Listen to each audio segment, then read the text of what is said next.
So about a year ago, I kind of glossed over the B16, where I bought this controller basically for the lols and then immediately forgot it existed. Fast forward to now and Metroid Prime 4 shows off mouse mode. I remember this thing is still in my drawer somewhere at that point. And suddenly it kinda clicks. This might actually be a fun little experiment.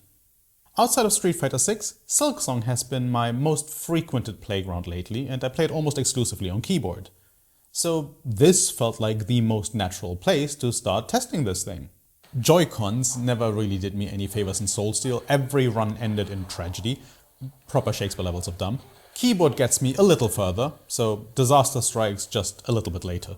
Either way, setting up the B16 on the Switch 2 with a profile that kind of mirrors my keyboard layout made sense to me, so that's what I did. And honestly, I ended up testing it far more extensively than I had originally planned. To my surprise, it really is actually a nice way to play the game, if you're already in that keyboard mindset, mind you. At least until the Drifter's Cloak shows up. That is where everything falls apart for some reason. The moment you get into fast inputs, especially during combat, jumps start getting cut short because the cloak randomly activates. I'm not double pressing anything, the game just decides that I did. What is strange is that this does not show earlier in the run. You would think jumps would get clipped anyway, if the switch was not held properly. But nah, it only happens after I get the cloak for whatever reason.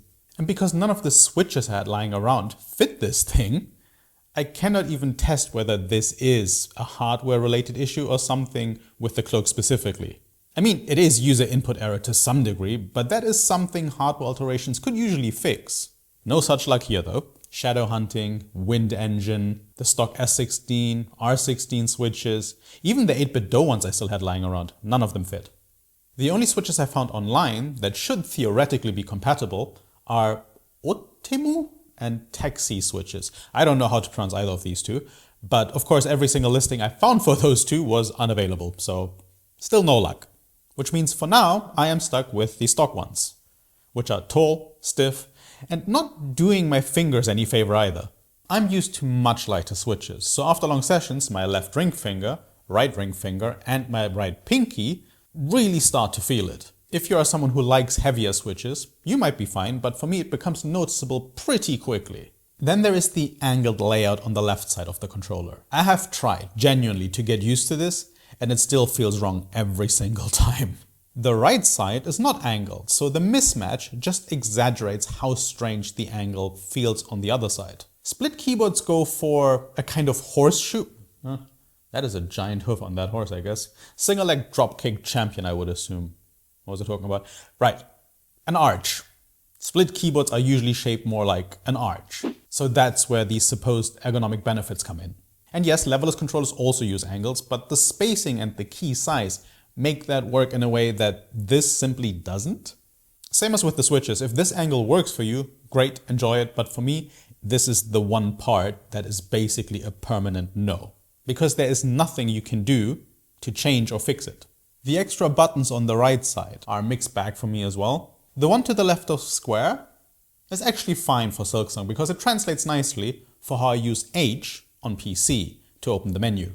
The one cramped between X and up, this one, that thing is just chaos. My reactions to drive impacts in Street Fighter 6 are already questionable, but with this controller, even when I do react, I end up jumping 9 times out of 10.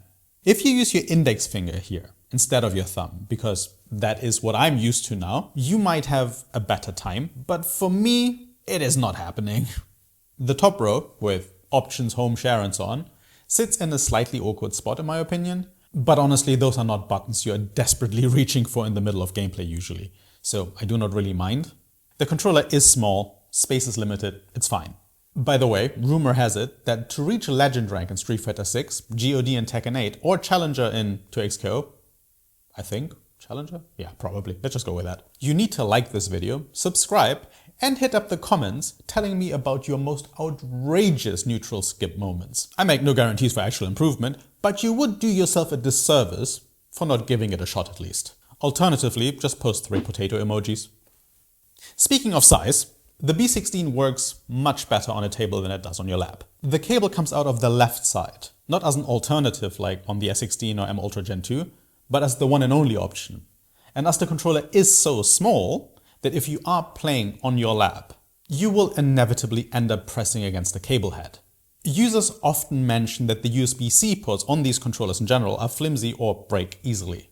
I cannot confirm that personally, but in fairness, I have been rotating through almost 10 controllers across the past 2 years. So the wear and tear is spread out quite drastically compared to other people. If someone uses a single controller and constantly bends the port, like it would likely happen with this controller on your lap because of its size, something would give, even if the port itself is technically fine. Now about Metroid Prime 4 Beyond.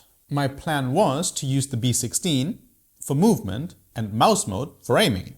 A nice little hybrid setup, at least in theory.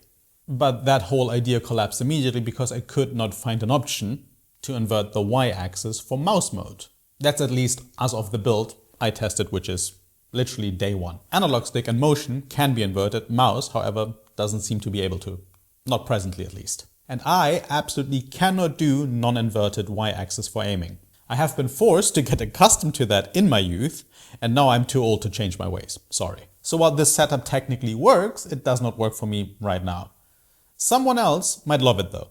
So if you're fine with non-inverted mouse controls, give it a shot. All of this led me to reassess how I look at this controller. I originally bought it for the joke, and a year later I find myself thinking that a version 2 could genuinely be interesting. Not for fighting games, because that is not how I play them, but for platformers or other games that would benefit from a keyboard-style input option. Or even experimenting more with mouse mode on Switch 2 if Nintendo ever adds more customization options. There are features I would love to see in an updated version. Hall effect switches for one, or TMR really. They would be great, but would require an updated PCB as well to make the controller work with pressure-sensitive inputs. If future boards supported that, then yes, that would be amazing. Right now though, they do not. A 2.4 GHz wireless mode would also be great, hence why I highlighted TMR earlier. I know it is tricky with something this small because of battery space, and it might force the controller to get bigger, which honestly kind of defeats the purpose. So that means you would need an energy storage solution that allows for this smaller footprint, which is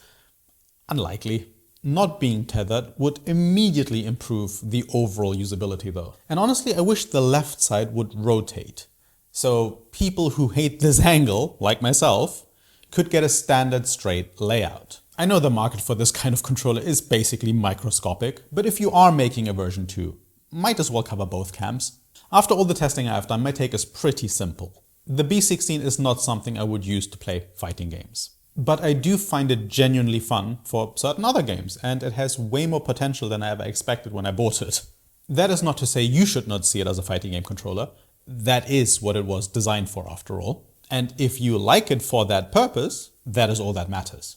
It does have issues though. Some fixable, some not. But if a new version did come out, with even just a few of these improvements as I would see them, I would honestly buy it just to see how far the idea has come. And that is already way more credit than I ever thought I would give to something I originally bought as just a joke.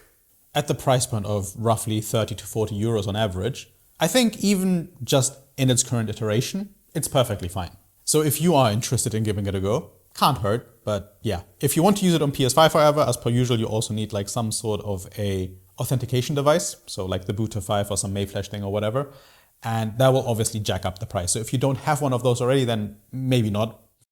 Leave a comment that includes both video game controller and keyboard related emojis so that I can thank you personally for making it all the way to the end of this video. That might honestly be the worst USP I've come up with so far to goad you into engagement. I try.